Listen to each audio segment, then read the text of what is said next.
On the Sunshine Coast, we're fortunate to have some of the most beautiful sandy beaches in the world, and our coastal environment is rich and diverse.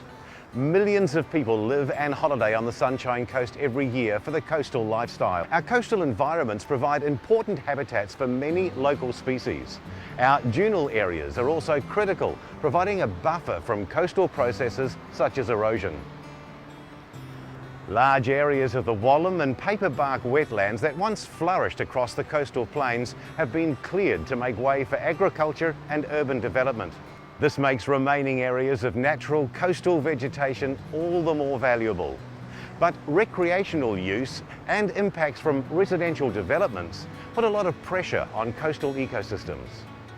In 2010, Sunshine Coast Council embarked on a 9-year, $2.7 million project to improve our understanding of the current conditions of dунal foreshore and rocky headland ecosystems from Noosa North Shore to Happy Valley in Caloundra.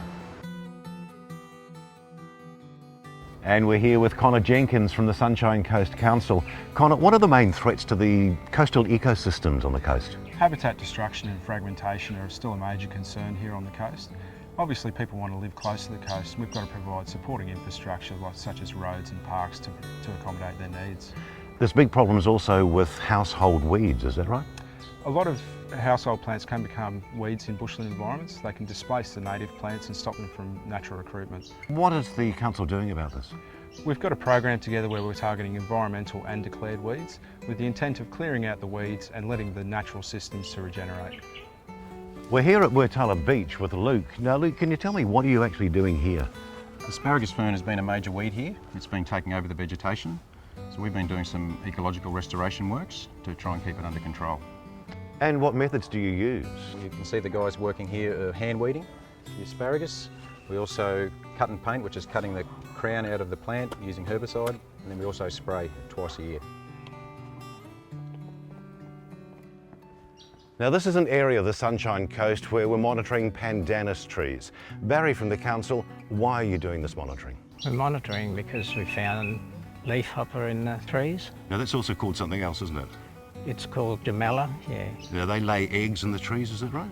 Yeah, they lay eggs and breed heavily, and they feed on the bottom of the leaf, causing sap, which causes disease in the tree. So what are you doing to combat this? We've introduced a predatory wasp and spread it through the areas. So how often do you monitor this?